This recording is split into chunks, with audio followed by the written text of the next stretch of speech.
I'm John Roberts, CBS News in New York. I'll see you again tomorrow evening. Thanks for joining us. Good night.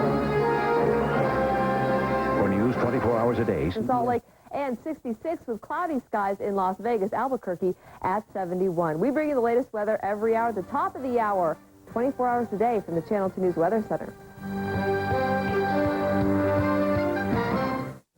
On World News Tonight this Saturday, the latest refugees to flee Kosovo say they left behind a silent, empty countryside. And for those who haven't fled, surveillance photos of mass graves give reason to fear the worst.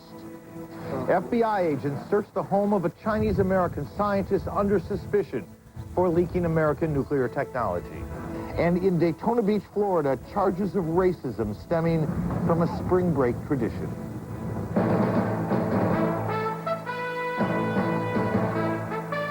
From ABC, this is World News Tonight, Saturday. Good evening, I'm Aaron Brown. Tonight, chilling reports from inside Kosovo are raising new concerns about the fate of ethnic Albanians who have not made it to the refugee camps. Here is the latest. Tonight, bad weather continues to hamper NATO's bombing raids over the weekend. Yugoslavia reopened its main border crossing with Albania overnight, and refugees who crossed brought new reports of atrocities. And new satellite photographs may confirm refugee reports of mass killings. The refugees who crossed the border into Albania today give us, for the first time, a sense of how grim the situation is in Kosovo. It is a stunning story, miles and miles of emptiness, a country without its people. We begin tonight with ABC's Sheila McVicker. They left their homes just 24 hours ago. An entire village, 2,500 people, ordered out yesterday by Yugoslav army soldiers. Exhausted, forced to keep moving on tractors, in cars, they are the only people to have come here to Kukës from Kosovo in 3 days. That's Pristina? From a town on the outskirts of Pristina, they traced their journey, 60 miles through the heart of Kosovo. Tell me what you saw. And what they saw tells a terrible story. From our village to the border, it was a desert, he says. Houses burned, animals killed, cars burned in the roads, everything. Nothing was there, no village, nothing, says Julia Dervisholi. Everything was burned all the way to the border with Albania, all was ashes. A tale of a land now almost totally without people, a land that has been ethnically cleansed. Did you see any civilians, any Albanians living anywhere in Kosovo? I didn't see any Albanian civilians, nowhere, in no place, no Albanian, no one in any village, says Vatuša Slamiku. No other people? No Albanian civilians?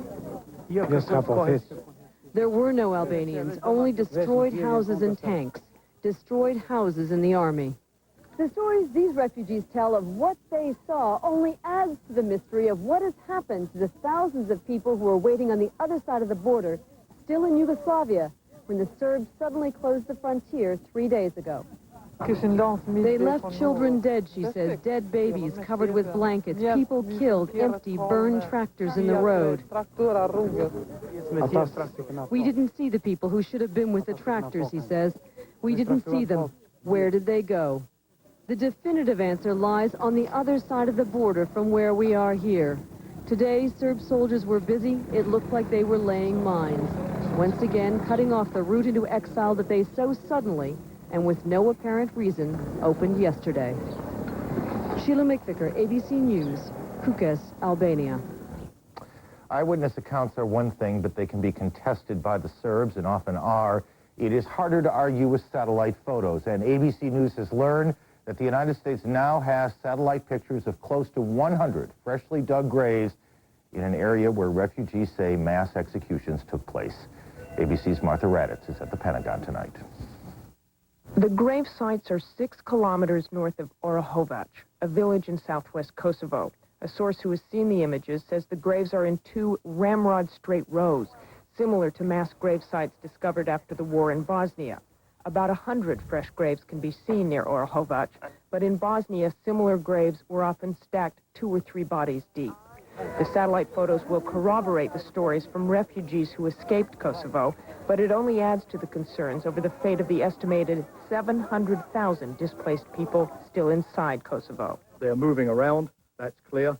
trying to find shelter, trying to find food. The Pentagon did release some of its own satellite photos today showing concentrations of people scattered near a Kosovo village. It looks like the city has been emptied, or the village, and all those displaced persons are living in the hills.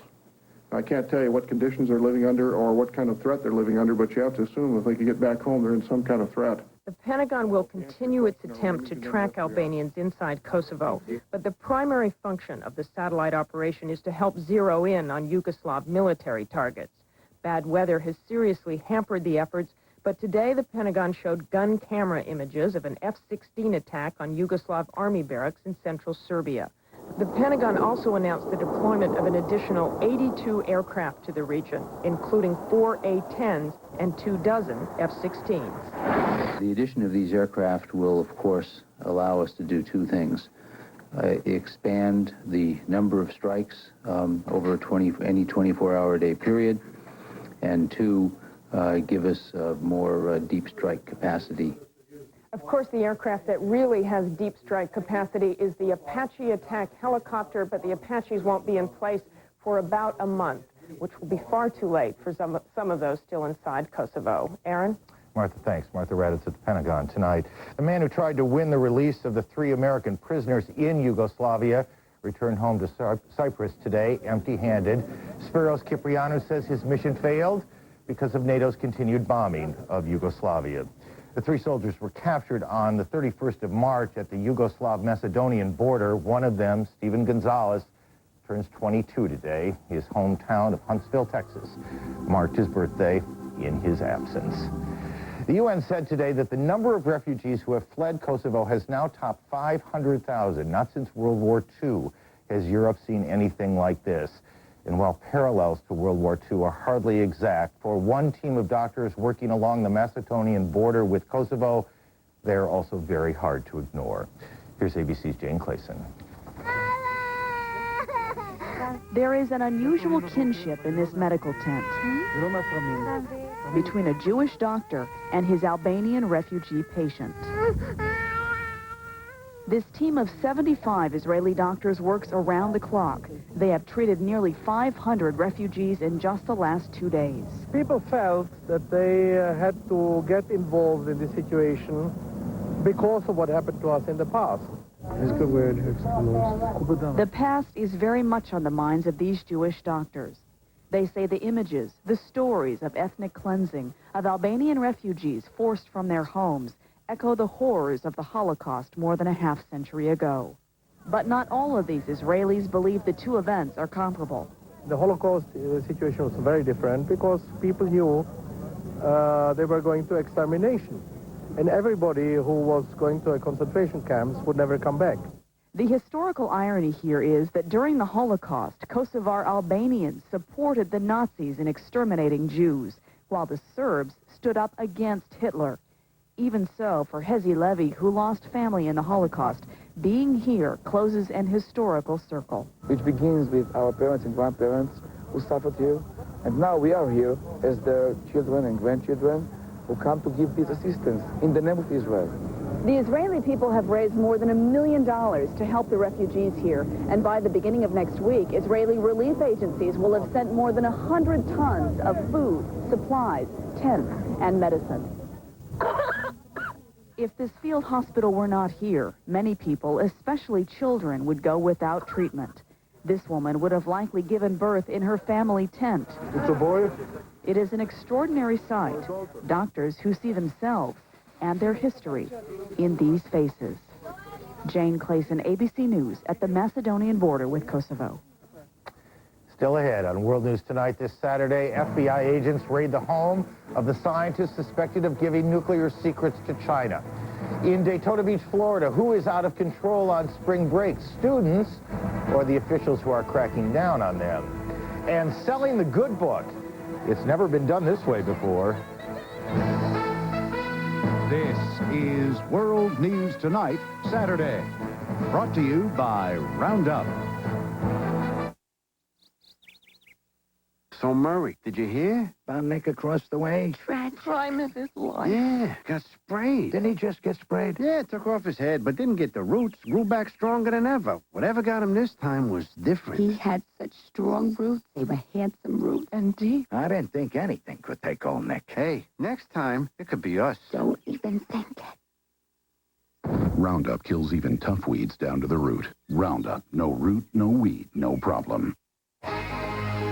This could be the year you quit smoking. Zyban can help. It's a totally different way to quit.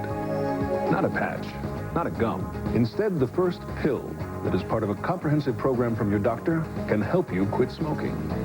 Zyban helps reduce your urge to smoke and makes quitting bearable. And now this can get you started with Zyban. A $5 coupon. Call 1-888-977-STOP to get yours. It's important to know there's a risk of seizure associated with Zyban. To reduce the risk, don't take Zyban if you've had an eating or seizure disorder or are being treated with Wellbutrin. Don't take Zyban if you're taking an MAO inhibitor. Side effects may include dry mouth and difficulty sleeping. Zyban won't work for everyone, but this could be the year you become nicotine-free. Ask your doctor if Zyban is right for you. And break free from nicotine. Break free from smoking. Federal agents raided the home of a suspected spy today. Wen-Ho Lee has been under suspicion for years. So why was his house raided today? Here's ABC's Andrea McCarran. Wen-Ho Lee looked stunned as federal agents raided his home near the Los Alamos National Lab. He is the Chinese-American suspected of leaking sensitive American nuclear technology to the Chinese. Lee has been under suspicion since 1996. But this is the first time agents have executed a search warrant at his home. This by no means implicates Wen-Ho Lee as concerning his guilt or innocence in this investigation. A computer scientist with a nuclear weapons program since the 1970s, Lee was fired from his job last month for failing to protect classified information. No criminal charges have yet been filed against him. The problem has been that while they know from an intelligence point of view that he is the principal culprit, they don't have enough evidence to arrest him. As federal agents raided Lee's home, China's Premier Zhu Rongji was in Denver, continuing his 9-day visit to the United States. Just 2 days ago, at a news conference with President Clinton, Zhu denied any involvement by China in nuclear espionage. It is not the policy of China to steal what so-called military secrets. 10 different congressional committees are now investigating the leakage of American nuclear secrets. Today's search in New Mexico is the latest sign of an administration under extreme pressure to stop the leaks and make an arrest. Andrea McCarran, ABC News, Washington. About 3,000 homes are still without power in the suburbs of Cincinnati, Ohio tonight. Been that way since tornadoes blew through early yesterday. The twisters destroyed more than 900 homes. 4 people died and 40 others were hurt. When we come back, why some people feel singled out by the U.S. Customs Service. It's April. Can showers be very far behind? Remember to protect your deck with Thompson's Wood Protector. Rain, sun, mildew, nothing we make works harder, longer, so nothing can rain on your parade. Thompson's Wood Protector, it never takes a day off. Eileen, your idea to buy supplies at Staples saved us a lot of money. Here's a token of my appreciation. Thanks. Hey, I think Arlene just got a bonus for her Staples idea. I hear they're throwing a lot of money at Arlene. Word is, someone has offered Arlene a lot of money. Eileen, I don't want to lose you. What do you say to a big fat raise in the next week's vacation? I'm not leaving. Terrific. Ooh, good. Get 15-pack pens, 74 cents. Want guaranteed low prices? Staples. Yeah, we get that. Now that we have a plan. What can we afford? If I retire at, say, 65. No, 55. That's all right. Oh, 62.